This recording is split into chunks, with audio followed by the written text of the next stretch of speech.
नमस्कार, good morning, जोहार। झारखंडी Hindi news में आपका स्वागत है। झारखंड की तमाम छोटी बड़ी खबर जानने के लिए चैनल को सब्सक्राइब, वीडियो को लाइक और झारखंड के आप किस जिले से वीडियो को देख रहे हैं या कमेंट में जरूर लिखें। चलिए जानते हैं आज की पहली और बड़ी खबर। ईडी के समन पर हाईकोर्ट से मिली झटका, दोबारा सुप्रीम कोर्ट जा सकते हैं हेमंत सोरेन। बीजेपी ने सीएम पर बोला हमला। ईडी के समन के खिलाफ दायर याचिका पर झारखंड हाईकोर्ट से कोई राहत नहीं मिलने के बाद मुख्यमंत्री रुख पर सबकी निगाहें टिकी है। इसके साथ ही ईडी की आगे की कार्रवाई को लेकर भी चर्चा की जा रही है। राज्य में सियासी सरगर्मी भी तेज हो गई है। विरोधी दल भाजपा ने कहा है कि मुख्यमंत्री हेमंत सोरेन कितने भी दरवाजे खटखटा ले, अंततः उनको ईडी के दरवाजे पर जाना ही पड़ेगा। दूसरी ओर सत्तारूढ़ झामुमो ने कहा कि सीएम की लीगल टीम मामले को देख रही है, उन्हें सर्वोच्च न्यायालय पर भरोसा है। इससे पहले भी सोरेन ने उच्चतम न्यायालय का दरवाजा खटखटाया था, लेकिन अदालत ने उन्हें झारखंड उच्च न्यायालय जाने को कहा था।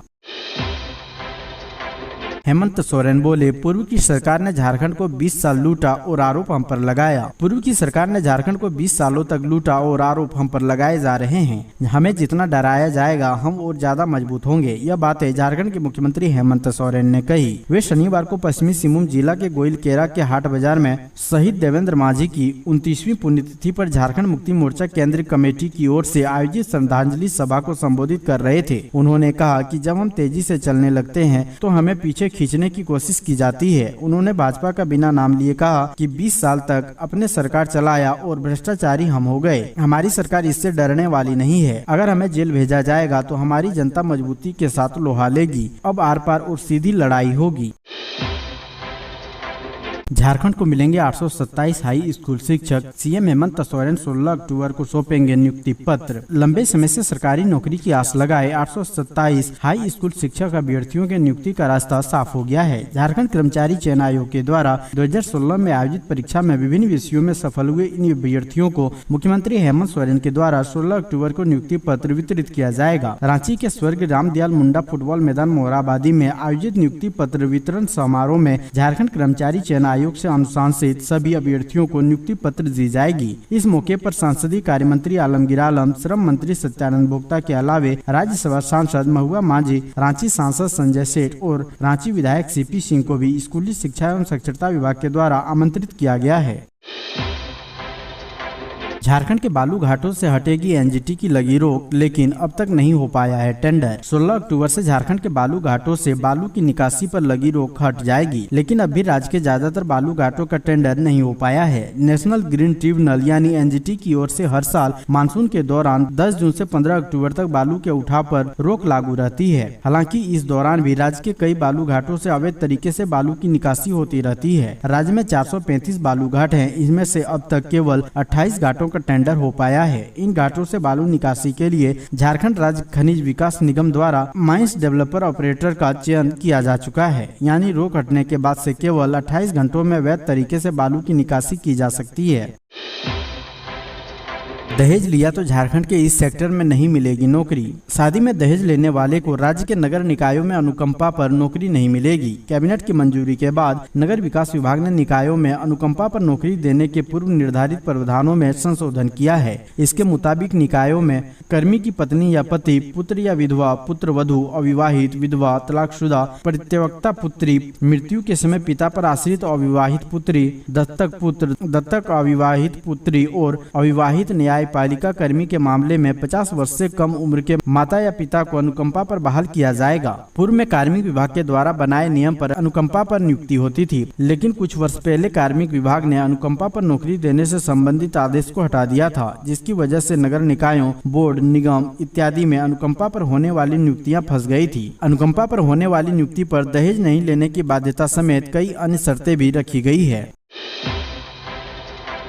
निरसा के कोलियरी कार्यालय में 30-40 की संख्या में केबल लुटेरों ने की बमबाजी, एक की मौत। धनबाद जिले के निरसा थाना क्षेत्र के ईसीएल चापापुर कोलियरी में केबल लुटेरों का आतंक देखने को मिला। दरअसल 30-40 की संख्या में केबल लुटेरों ने शुक्रवार की देर रात बमबाजी कर दिया। इस दौरान कोलियरी आवासीय कॉलोनी में रहने वाले संजीव कुमार कोयली 26 वर्ष की मौत हो गई। मृतक माले नेता व ईसीएल कर्मी काशीनाथ कोयली का एकमात्र पुत्र था। आक्रोशित कर्मियों एवं स्थानीय ग्रामीण ने शनिवार को सुबह कोलियरी प्रबंधन अजीत कुमार सिंह से धक्का मुक्की किया। ग्रामीणों का आरोप था कि प्रबंधन को देर तक सूचना करने के बाद भी कोई नहीं पहुंचा।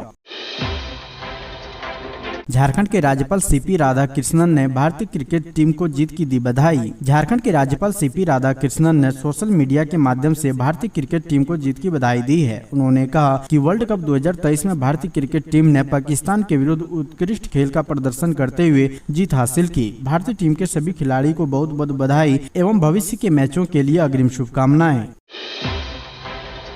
त्योहारों की खुशी में नहीं पड़ेगा खलल, चप्पे चप्पे पर रहेगी पुलिस की नजर। झारखंड में दुर्गा पूजा को लेकर विशेष सतर्कता बरती जा रही है। संवेदनशील जगहों को चिन्हित करने से लेकर सांप्रदायिक घटनाओं में सक्रिय रहे लोगों पर भी नजर रहेगी, उन्हें चिन्हित भी कर लिया गया है। मुख्यमंत्री हेमंत सोरेन के साथ बैठक के दौरान पुलिस ने तैयारी का खाका पेश किया। बैठक में बताया गया कि रांची के 75 समेत राज्यभर के 713 पंडाल संवेदनशील श्रेणी में रखे गए हैं। वहीं राजधानी में QRT की 240 टीमें गठित की गई है, जो किसी भी परिस्थिति में तत्काल एक्टिव होगी। शराब तस्करी करने वाले भी चिन्हित किए गए हैं। पूजा के दौरान सांप्रदायिक वारदातों में बीते 10 सालों में शामिल रहे प्रत्येक शख्स की जानकारी जुटाई गई है। राज्य भर में ऐसे लोगों की संख्या 6847 है।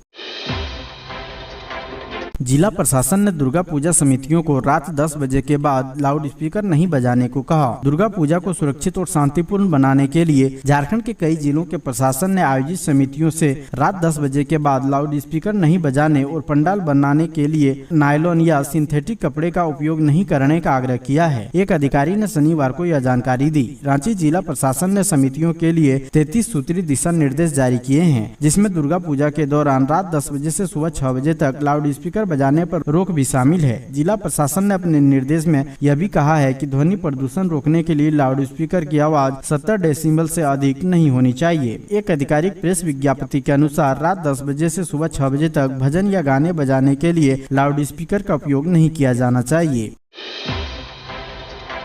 SC/ST विद्यार्थियों को मिलेगी साइकिल की राशि, सामान्य श्रेणी के छात्रों को करना होगा इंतजार। अनुसूचित जाति, अनुसूचित जनजाति तथा पिछड़े वर्ग के छात्र छात्राओं को वित्त वर्ष 2020-21 तथा 22-23 के लिए साइकिल नहीं देने पर राशि DBT करने का निर्णय लिया गया है। इस संबंध में कैबिनेट की स्वीकृति के बाद DBT के लिए आवश्यक प्रक्रिया भी पूरी कर दी गई है, लेकिन सामान्य श्रेणी के छात्र छात्राओं के लिए अभी तक फैसला नहीं हो पाया है। ऐसे में इन श्रेणी के अभ्यर्थियों को राशि या साइकिल के लिए अभी और इंतजार करना होगा।